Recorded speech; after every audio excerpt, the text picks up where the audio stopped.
पहले भी कहा हूँ, बार-बार कहता हूँ कि फ़लस्तीनियों के अंदर जो जज़्बा है, थोड़ा यानी तेज़ वो और सीधे हाँ, बैठ जाएँ हाँ, भाई साहब, थोड़ा हाँ, हाँ, थोड़ा ठीक सीधे है। बैठ जाएँ हाँ, तो फ़लस्तीनियों के अंदर जो जज़्बा है, और यानी तेज़ अपने थोड़ा-सा वतन को बोलिए।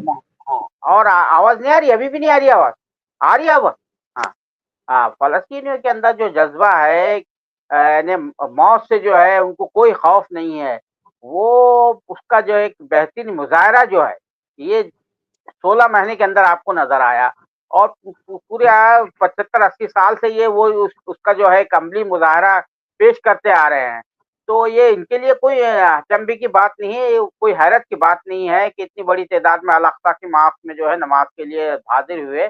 ये हमेशा का एक कॉमन फीचर है, लेकिन अब इस वक़्त थोड़े से हालात जो है गैर मामूली है, उस वज़ह से वो इस तरह से लग रहा है कि भाई बहुत ही एक यानी एक अहम पेशरफ्त हुई, इस तरह से उसको देखा जा रहा है कि भई इस कदर सूरत-ए-हाल मुक़द्दर होने के बावजूद, कशीदा होने के बावजूद ये इतनी बड़ी तादाद में फ़लस्तीनी वहाँ पहुँचते क्योंकि देखिए ईस्ट यरूशलेम जो है, मशरक़ी यरूशलेम में जो है अल-अक़सा मॉस्क वाक़िअ है और वो जो है मग़रिबी किनारे ये जो वेस्ट बैंक है, उससे लगा हुआ है वो इलाक़ा जो है और फ़लस्तीन जो तक़सीम किया गया था, तो फ़लस्तीन का एक हिस्सा जो है, ये जो गज़ा पट्टी कहलाती है और दूसरा है मग़रिबी किनारा वेस्ट बैंक कहलाता है, यानी दरिया उर्दुन का जो मग़रिबी किनारा है, वो फ़लस्तीन का हिस्सा है और उससे मशरिक़ में जो है जॉर्डन पाया जाता है।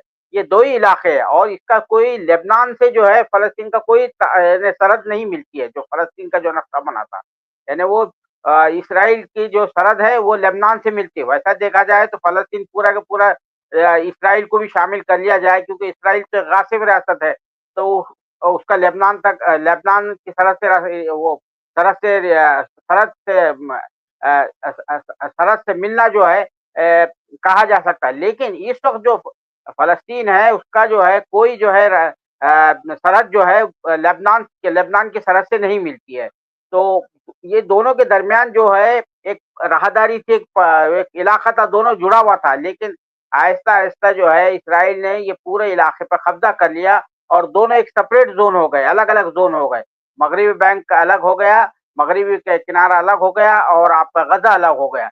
वरना पहले ये दोनों एक ही इलाक़े थे, वहाँ से आना-जाना होता था। अब जो सूरत-ए-हाल है कि जो इसको गज़ा को जो कहा जाता है ना, महसूर कर दिया गया है। गज़ा जो है समंदर के किनारे जो बहरे रूम का इलाक़ा है, उससे लगकर है, उस पर जो आता है। तो वहाँ से जो है समंदर पर जो है इसने वो कर रखा हुआ है, मुहासरा कर रखा हुआ है, कोई चीज़ आने नहीं देता इस्राइल। इधर से जो है वो जो रफ़ा बॉर्डर जो है, जो मिस्र से मिलती है, वहाँ से जो रास्ता एक सुरंग बना के जो है रास्ता बनाया गया है दाखिल होने के लिए, वहाँ पर भी इसने जो है तो इस्राइल ने अपने महाफ़िज़ कर छोड़ रखे हुए हैं और इधर तो पूरी ये वॉल बना रखी हुई है, जो अपार्टाइड वॉल है आपने देखा होगा, हमारे नाज़रीन ने देखा होगा जब नक्शा दिखाया जाता है, तो बड़ी-बड़ी जो है तो दीवारें उसने खड़ी कर रखी हुई है। और उन्हीं दीवारों को पार करके तोड़कर जो है, जो फ़लस्तीनी जाँबाज़ जो है, जो 7 अक्टूबर को जो हमला किया था, वो दाखिल हुए थे इस्राइल में दाखिल हुए थे और हमला किया था। तो ये सूरत-ए-हाल है, तो फ़लस्तीनियों के अंदर जो है, अपने वतन को बचाने का वो जज़्बा है और उसके लिए वो सिर्फ़ ज़बानी जज़्बा नहीं बल्कि अमली जज़्बा है, यानी वो अपनी जान, माल सब कुछ जो है खपाने के लिए, इसार देने के लिए तैयार है और उन्होंने ये दिखाया भी है।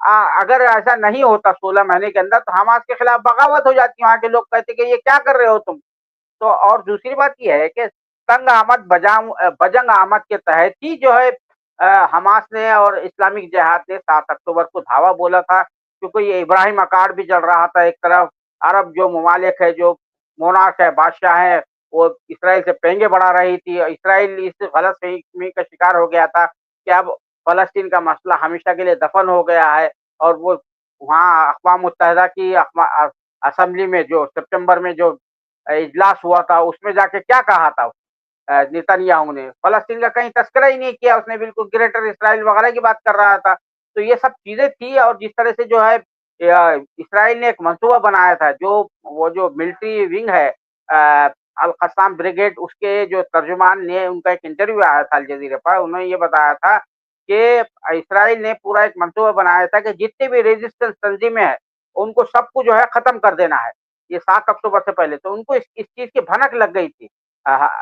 हमास के इंटेलिजेंस को और दूसरी तंजीमें के जो हर एक अपने इंटेलिजेंस यूनिट है, उनको ये भनक लग गई थी कि ये इसराइल क्या करने जा रहा है उनके साथ। तो उससे पहले ही जो हिफ्ज़ मा तक़द्दुम के तौर पर इन्होंने और जो है उन्होंने इसराइल को हमास की जो है गुड बुक में रखा। वो जो है वहाँ पर पीएलओ को खत्म करना चाह रहे थे, अब्बास को खत्म करना चाह रहे थे, कुछ मुराद भी दे रहे थे। इन्होंने इसको इनकार नहीं किया, लेते गए इस तरह से उनको जो है तो एक गुड बुक में रखा, गुड फेथ में रखा और उसके बाद हमला किया। वही इसराइल की चाल इसराइल पर ही चली उन्होंने। तो उसका नतीजा ये है कि आज जो है फ़लस्तीन का मसला पूरी तरह पूरी दुनिया में ज़िंदा हो गया और जो अरब ममालिक जो उसके पेंगे बढ़ा रहे थे, शेख जो है वो गल्फ कंट्रीज़ के आपके यूएई बिल्कुल। ने, बहरीन ने अब तो वो ताल्लुकात कायम कर लिए थे, सिफारती ताल्लुकात कायम कर लिए थे और जिस तरह की चीज़ें हो रही बिल्कुल। थी और इब्तिदा में सऊदी अरब की तरफ से भी हमास की मज़म्मत की जा रही थी, ये कुछ हो रही थी। अब सब खामोश हो गए, सबको मालूम हो गया कि भई इसराइल किस कमाश का मुल्क है, किस नज़रिए का मुल्क है और किस तरह वो हैवानियत का मुज़ाहरा कर सकता है, किस हद तक जा सकता है कि हैवान भी शर्मिंदा हो जाए, दरिंदा भी शर्मिंदा हो जाए। दरिंदगी के तमाम हदें उसने पार कर ली इन 16 माह के अंदर और अभी भी बराबर उस पर जो है तो फॉलो कर रहा है, उसी पॉलिसी को फॉलो कर रहा है। आप सब देख रहे हैं, जान रहे हैं। जी, जी बिल्कुल। और बहुत अच्छा तबसरा यहाँ पे मसूद साहब ने किया है और रिएक्शन भी आया है। मैं चाहूँगा कि यहाँ पे जयदीप सिंह मुंदेला साहब ने आपकी बात की तायद की है। फजील साहब, जो बात हमने हाफ एंड साफ वाली कि चीन और रूस और ईरान और ये सब मिल करके एक मंसूबा बंदी हो रही है और इसके अलावा जो बात शुरुआत में हमने कही थी और इज़राइल को डर है, नेतन्याहू को डर है कि अगर समझौता हो गया तो उनकी कुर्सी जाएगी और वो जेल भी जाएँगे। अब यहाँ पे जयदीप सिंह मुंदेला साहब ये कोट आप देख सकते हैं यहाँ पे कि कल हमास जो अमेरिका के साथ युद्ध विराम समझौता करने जा रहा है, उसमें इज़राइल को अलग रखा गया है। तो ये जो अलग रखा गया है और समझौता अपने तौर पे कर लेना है, मेरे ख्याल से वही जो 200 लोग गिरफ्तार हुए, तो क्या लग रहा है फजील साहब कि क्या इसीलिए इस तरह की खबर जो है प्लांट की गई कि एक नया शोशा छोड़ दो ताकि फिर जो है वो आग लगे और उससे फर्क पड़ जाए। लेकिन क्या लग रहा है आपको कि क्या ये कामयाब होंगे और क्या ये इसीलिए खबर प्लांट की गई कि कल समझौता होने जा रहा है? शुरू होती है किसी भी कंट्री की, तो शुरुआती दौर में 10% या 15% या बहुत हुआ तो 20% तक फोर्स लगाई जाती है। बाकी 75% फोर्स को रिजर्व रखा जाता है कि कल को एकदम से जंग में झोंका नहीं जाता किसी पूरी कंट्री की एक साथ सेना को। लेकिन इजराइल का मसला थोड़ा अलग है। इजराइल आर्मी का जो स्ट्रक्चर, लड़ाई का जो तरीका, जो ट्रेनिंग का तरीका होता है, वो कुछ दुनिया से अलग करता है। अलग इसलिए करता है कि उसे अपनी बात मनवाना और उसको ज्यादातर हथियारों का मतलब लड़ाई उस पर भरोसा ज्यादा होता है। इन्फेंट्री उसकी बहुत मजबूत नहीं है, बस हथियारों का प्रदर्शन करके वो दिखाना चाहता है। और इधर हमास और हिजबुल्ला और हूती, ये 3 मुहाज खुला हुआ इजराइल के साथ। तो कभी अगर हमास ने सीज फायर कर लिया तो हिजबुल्ला से लड़ाई शुरू हो गई। तो हमास अपनी सेना को रिवाइव कर रहे, उनको रेस्ट दे रहे और हिजबुल्ला जो है वो एग्रेशन बने हुए हैं। तो इजराइल की आईडीएफ को तो रेस्ट मिल नहीं रहा है, वो तो लगातार जंग में चला जा रहा है। फिर जब हिजबुल्ला सीज फायर कर रहे तो हमास शुरू हो जा रहे। तो ये जो हिजबुल्ला ने जो अपना आर्मी को रेस्ट दे दिया, अपने लड़ाकों को रेस्ट दे दिया, इधर हिजबुल्ला ने शुरू कर दिया। ये दोनों लोग तो रेस्ट दे करके लड़ाई को लड़ रहे, पर इजराइल के आईडीएफ के पास टाइम नहीं है कि वो रेस्ट दे अपने सेना को, या उनके चीजों को कैसे आराम दिया जाए या कैसे रेस्ट दिया जाए ताकि अगली लड़ाई लड़ने के लिए। इसलिए 15 महीना में पूरी आईडीएफ एकदम से थक चुकी है, क्योंकि वो पूरी सेना उनकी इन्वॉल्व हो गई। और जो छोटा, चूंकि इजराइल बहुत बड़ा नहीं है, तो उसके जो आर्मी बेस ऐसा नहीं है कि 2-4 कमरे में चल रहा हो। आर्मी बेस कितना भी छोटा अगर बनाएंगे तो 25-50 एकड़ से कम में नहीं बनता है। और आर्मी का स्ट्रक्चर जो होता है, अगर ऊपर सैटेलाइट से भी आप देखिएगा तो बहुत साफ दिखता है। वहां पे गाड़ियां खड़ी होती हैं कलरफुल, आर्मी का अलग एक कलर ही होता है, फिर टैंक्स खड़े होते हैं, फिर बख्तरबंद गाड़ियां खड़ी होती हैं, फिर बड़े बड़े जहाज खड़े होते हैं। तो वो सब सेटेलाइट्स अगर आप बहुत गौर से देखिएगा तो बहुत मुश्किल नहीं है उसको छिपा पाना। तो उधर से जो हूती हमला कर दे रहा है तो वहां जो है सायरन बज रहा है, तो उनको भी अलर्ट होना पड़ता है। तो जो फोर्स इनकी आईडीएफ की रिजर्व फोर्स थी उसको भी बारिश साहब आप रात भर जगना सेंटर में आ पड़ता जाए थोड़ा से, और आप देखिए आपका फ्रेम जो है ना, आपका आधा चेहरा दिख रहा है है। और लोगों बाएं को। तरफ हो जाइए मसूद भाई। और तो थोड़ा सा और जाइए। हाँ ठीक है ठीक है। तो आईडीएफ ने वो जो 15 महीने की जंग में लगातार जंग लड़ी है और उसको रेस्ट नहीं मिला। अब इजराइल क्या कर रहा है, इजराइल कैपिटलिस्ट के बहाने उसको ये लग रहा है, हालांकि इजराइल को ये सोचना फिर गलत है उनका। वो सोच रहे हैं कि हम अपनी आईडीएफ को फिर से स्ट्रांग करें, लड़ने के लिए उनको ताकतवर बनावे, क्योंकि वो 15 महीने से लगातार लड़ते लड़ते और शहीद होते हुए काफी लोग इंजर्ड है, हॉस्पिटलों में है, कुछ लोग छुट्टी नहीं आ रहे, कुछ लोग भाग रहे। तो ये लोग ये दोबारा रीस्ट्रक्चर करना चाह रहे हैं आईडीएफ को। और ये जान लीजिए, आज एक बात को आप बता रहे हैं आपसे, आज जब हमास की अमेरिका से डायरेक्ट डील हो रही है तो सबसे ज्यादा बेचैनी किसको है? नेतन्याहू को है। सबसे बड़ी बेचैनी नेतन्याहू को है। जब रूस के साथ अमेरिका की डील हो रही थी तो सबसे ज्यादा बेचैनी किसको थी? यूक्रेन जेलेंस्की को थी। और आज चाइना और रूस, चाइना क्यों बोल दिया आज? ये भी तो एक बात है ना। इतने दिन से तो कभी चाइना नहीं बोल रहा था। आज चाइना ने कह दिया, रूस ने कह दिया कि आप एटॉमिक पावर अगर आप बनना चाहते हो तो हम आपके साथ खड़े हैं। भाई पाकिस्तान उसका अच्छा दोस्त है ईरान का, रूस अच्छा दोस्त है, चाइना अच्छा दोस्त है। तो परमाणु बम में ऐसी कौन सी टेक्नोलॉजी है जो इन लोग के पास नहीं, इनको जानकारी नहीं है? अगर ये लेना चाहेंगे या बनाना चाहेंगे, इसमें कौन सी ऐसी चीज है जो वो नहीं बना पाएंगे? जब उनके दो, अच्छा मान लीजिए एक बार रूस और चाइना मदद नहीं भी करेगा तो पाकिस्तान तो उसका दोस्त है ना, उसको, वो भी तो परमाणु संपन्न देश है, वो तो मदद कर देगा उसकी। तो ये सब चीजें, और जब चाइना के पास अगर मान लीजिए अरब जगत में किसी एक कंट्री के पास अगर परमाणु बम या हथियार है तो उसका इस्तेमाल तो सारे लोग कर सकते हैं, जितने अरब ओआईसी जो अब दुनिया देखिए, जैसे नेटो ने 22-23 देशों को मिला के बना लिया यूरोपीय यूनियन, अफ्रीका में भी बन गया, ओआईसी भी बन गया, यूएसएसआर पहले से ही है। ये 4-5 संगठन है देश दुनिया के अंदर। ये चारों पांचों संगठन, सिर्फ बीच में अरब बच गया था जो अरब नहीं था, अब ओआईसी बनने के बाद वो भी हो गया। उधर टर्की भी है। तो अब जब इजराइल केवल जवानी जंग के अलावा उसके पास कुछ बचता नहीं, और ये पता है नेतन्याहू को कि अगर हम दोबारा सर उठाए तो आईडीएफ तो हाफ वाली बात तो छोड़ दीजिए, साफ हो जाएंगे, क्योंकि रूस, चाइना और ईरान सब सामने आ जाएंगे ना। अब तो जॉर्डन, अरब और मिस्र भी सामने आ जाएगा। सीरिया के एसटीएस, अगर दोबारा जंग शुरू होती है मुमताज भाई, एसटीएस इजराइल के खिलाफ लड़ेगा, एसटीएस लड़ेगा इजराइल के खिलाफ, टर्की लड़ेगा इजराइल के खिलाफ। अब अगर दोबारा जंग शुरू होती है, इस बात का अंदाजा हो चुका है इनको। और अमेरिका अमेरिका बिल्कुल इनकी मदद नहीं करने वाला, क्योंकि अमेरिका ये जानता है कि अगर हमने मिडिल ईस्ट में हस्तक्षेप किया, जितना अमेरिका हस्तक्षेप करेगा उतना रूस और चाइना मिडिल ईस्ट में मजबूत होगा, उसकी दोस्ती और मजबूत होगी, क्योंकि वो भी तो मदद करेगा इनकी। एक तरफ अमेरिका खड़ा होगा, दूसरी तरफ चाइना खड़ा होगा, रूस खड़ा होगा, तो फिर अमेरिका करेगा क्या? और जाबाज लोग जो है अरब जगत के, फिलिस्तीन से लेकर के, एसटीएस से लेकर के, सीरिया, इराक, ईरान सब जगह से, अफगानिस्तान, सारे लोग पहुंच जाएंगे। फिर वही होगा, जॉर्डन में बैठेंगे सब और वहां से तेल अवीव के लिए चल लेंगे पैदल, और पैदल लड़ाई होगी तो क्या आईडीएफ रुक पाएगी? आईडीएफ के पास पैदल चलने की शक्ति नहीं है।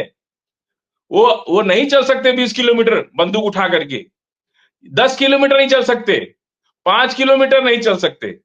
वो बंकर जो गाड़ियां होती है, क्या बोलते हैं उसको, जो गाड़ियां होती हैं उसमें बैठ के जाते हैं, गाड़ियों में बैठ के जाते हैं।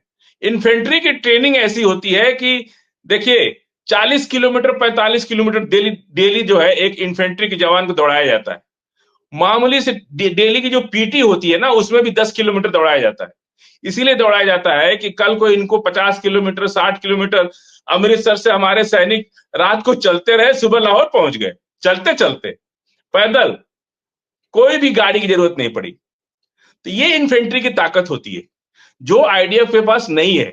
आईडीएफ के पास केवल, और वो बेचारे उसमें 70% तो पिज्जा बर्गर सेना है जो कभी ट्रेनिंग नहीं ली, बिना ट्रेनिंग के घूम रहा है, तो वो क्या लड़ेंगे। और जो 25% जो उनके ट्रेंड सैनिक हैं, उनको तो इतना खाने पीने की अच्छी सुविधा मिली हुई है कि वो लड़ाई के लिए हौसला नहीं उनके पास।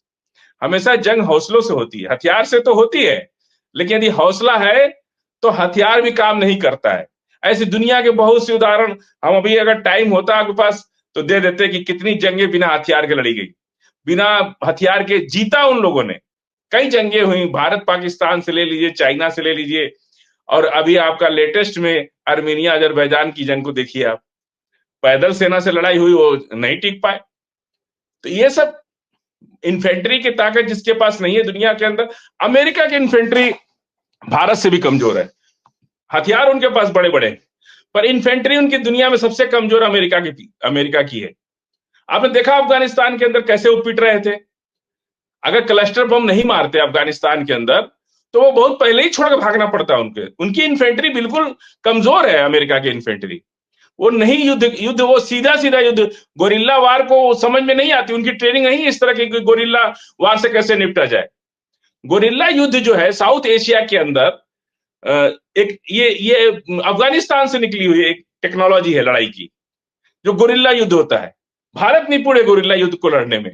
भारत सेक्शन अटैक, एक लड़ाई में एक होता है सेक्शन अटैक, उसमें 4 ग्रुप्स बनते हैं, चारों ग्रुप्स को चारों दिशाओं से दुश्मन को घेर करके मारने की कला सिखाई जाती है। आपको लग रहा है कि दुश्मन पीछे भाग रहा है और आप उसके पीछे भाग रहे हैं, और आपके पीछे से दूसरा ग्रुप आकर के आपको घेर लेगा, जिसको कबड्डी कहते हैं। कई बार हमने आपको बताया कैसे गजा के अंदर आईडीएफ कैसे घेरा गई। सेक्शन अटैक की जो नीति है ना लड़ाई के अंदर, ये जबरदस्त नीति है कि कुछ सैनिकों को आगे लड़ा दो, पीछे से वो भाग रहे हैं, और उनके पीछे घुस करके उनको हैंड्सअप करा लो, हाथ खड़ा करा लो उनके।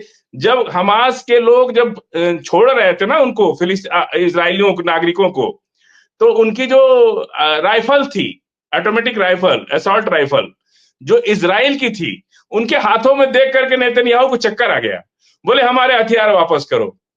कई सौ तो मरकावा टैंक गजा के पास है, हमास के पास, इजराइल के लाखों लाख असॉल्ट राइफल्स जो इनसे लूटी हुई हैं आईडीएफ से, हमास के पास है।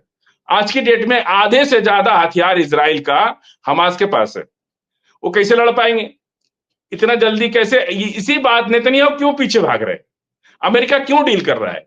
क्योंकि उसे पता है कि हम मिडिल ईस्ट से हाथ धो देंगे, इसलिए वो डायरेक्ट डील कर रहा है। और 200 नागरिकों की बात जो हमने कहा था, वो 200 नागरिकों की बात सच है, इसलिए उसको पर्दे के पीछे चीजों को निपटाने की कोशिश की जा रही है। जी मुमताज भाई। तो ये बातें जो हैं वाकई आपकी दुरुस्त हैं, और मुझे लग रहा है कि अच्छा मैं ये भी आज बताऊं, मैं आज गया था ईरान कल्चर हाउस, तो आयतुल्लाह मेहदीपुर साहब चूंकि जा रहे हैं, तो वहीं एक प्रोग्राम था तो रुखसती का, तो उसमें आए थे कमर आगा साहब, आप सब जानते हैं कि इंटरनेशनल इशू पर बड़ी गहरी नजर रखते हैं, वो थे। और वहाँ पे वो भी थे नकवी साहब, जो आप जानते हैं, तो वो भी प्रोग्राम करते हैं, काजमी साहब, अहमद काजमी, तो वो सब जो है हमारे चैनल को देखते हैं और हमारी बातों को, तो बल्कि एक इंट्रोड्यूस कराने लगे कमर आगा साहब, कह रहे भाई हम लोग ने मुमताज जो है इस वक्त जो है बहुत तेजी से, बहुत जबरदस्त और रेगुलर करते हैं भाई। तो ये भी काजमी साहब जो 4 बजे 4:30 बजे करने लगे, हम लोग रात में करते हैं 10:30 बजे। तो बहरहाल ये तो इस तरह से चीजें पहुंचती हैं, लोग देखते हैं और तमाम चीजें। तो बहरहाल हम अपने इससे काम करें। बहुत अच्छी गुफ्तगू रही आज की, और राजा सिंह राजपूत साहब कह रहे हैं कि शेयर कीजिए, तो शेयर करें। आखिरी चूंकि टाइम तो हो ही गया है, 30 सेकंड बस मैं चाहूंगा बारी साहब से कि चूंकि आप सीनियर हैं हम सबके, तो थोड़ा सा सम अप कर दें आप इसको, हमारे आज की इस टॉक को, कि क्या आपको लग रहा है कि ये सब गुफ्तगू से क्या नतीजा आपको निकल रहा है कि मतलब कैसे ये निकाल देंगे साहब, इनको यहाँ से हटाया जाएगा? और क्या लग रहा है कि नेतन्याहू डर रहे हैं कि अगर अमेरिका ने डायरेक्ट सौदा कर लिया हमास से तो हमारा क्या होगा? ये डर है आखिर में। बस क्लोजिंग रिमार्क। मसला ये है कि विजुअल थिंकिंग नहीं रखना चाहिए। सबसे पहले बुनियादी बात ये है, कभी भी जो है जो जियो स्ट्रेटेजिक गुफ्तगू जब करते हैं हम लोग, तो उसमें विजुअल थिंकिंग नहीं रखना चाहिए, प्रैग्मेटिक अप्रोच रखना चाहिए। हक़ाइक़ जो होते हैं, हक़ाइक़ पर बात करना चाहिए। अब जो मामला है, असल में मैंने ये इससे पहले भी बात कही थी कि इस्राइल में जो ज़्यादातर लोग रहते हैं, वो मुख्तलिफ़ नेशनलिटीज़ के हैं।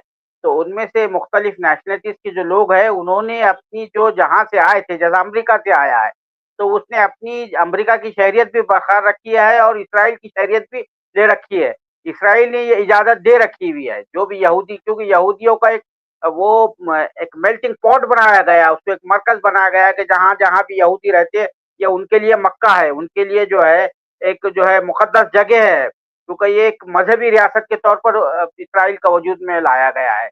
तो अब मामला क्या है कि 251, 240 जो फ़िगर है, उसमें से सिर्फ़ 54 या 55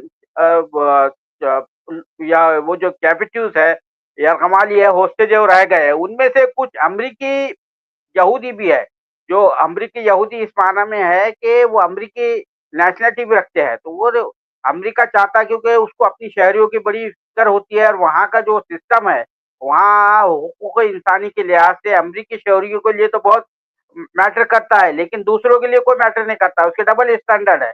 तो अमरीका पे जो है वहाँ की, उसने कहा था ट्रंप ने अपने इलेक्शन के वादे में कि वो अपने अमरीकी शहरियों को छुड़ा ले आएगा वहाँ से, कैप्टिव जो बने हुए हैं। तो उसीलिए वो डायरेक्ट बात कर रहा है इनसे भी, जो हमास से जो बात कर रहा है, और इसमें कोई नेतन्याहू के लिए कोई परेशानी की बात नहीं। लेकिन इसमें एक ख़ास बात यही है कि हमास को जो है 1997 में 1997 में अमेरिका ने डिज़िग्नेट किया था कि टेरर ग्रुप है। अब आप एक टेरर ग्रुप से बात करने पर मजबूर है। ये असल चीज़ है। ये जो मैसेज चला गया है कि Hamas is not a terror group, कि अमेरिका भी जो है मजबूर है उससे बात करने के लिए, खुसूसी एलची भेजा है उसने, वो विटकर साहब जो आए हुए हैं वहाँ पर।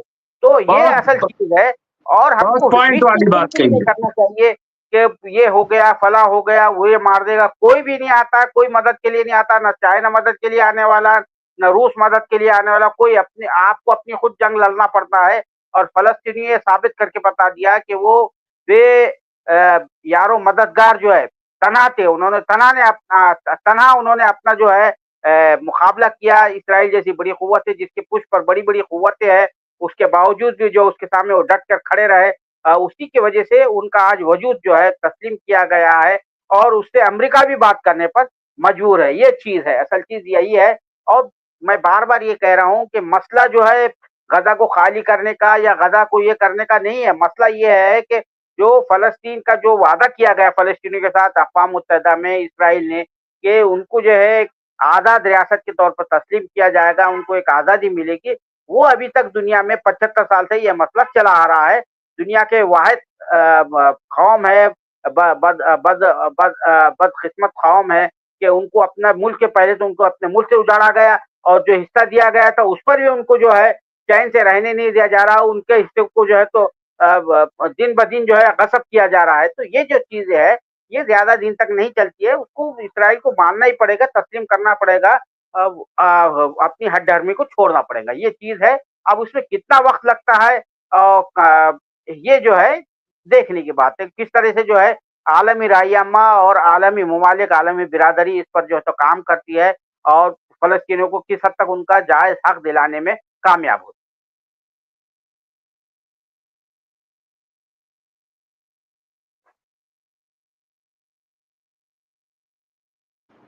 बिल्कुल, ये सही कह रहे हैं आप।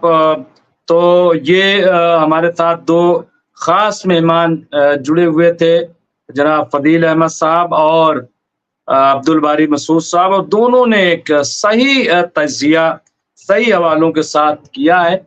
और जो पॉलिटिकल सिनेरियो है, उसके साथ-साथ जो मिलिट्री, और कई बार जब फ़दील साहब बात करते हैं मिलिट्री के हवाले से, तो ऐसा लगता है मिलिट्री मैन है। ये भी कैप्टन साहब की तरह बोलने लगते हैं। और पूरा जो इन्फेंट्री और क्या क्या, मुझे बहुत कुछ मालूम हो गया। मुझे तो कुछ पता ही नहीं था, अगर सच्ची बात ही है कि मिलिट्री में क्या क्या होता है। और बहुत सारे लोगों को उन बारीकियों का कुछ पता, बस जाहिर सी बात है, हमारा जब कोई साबका नहीं था इस तरीके का, तो इसमें कोई हैरानी की बात नहीं, लेकिन बहुत कुछ सीखने को मिलता है।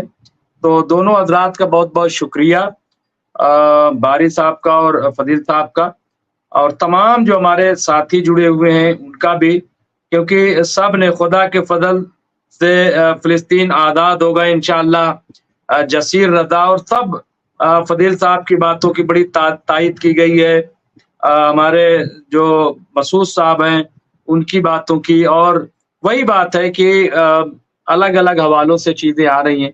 तो इंशाअल्लाह फिर कल गुफ्तगू होगी, देर हो गई आज, 1 घंटे 10 मिनट का एक प्रोग्राम हो गया। तो बहुत बहुत शुक्रिया आपका, बहुत बहुत शुक्रिया दोनों। खुदा शब खैर। अल्लाह हाफिज।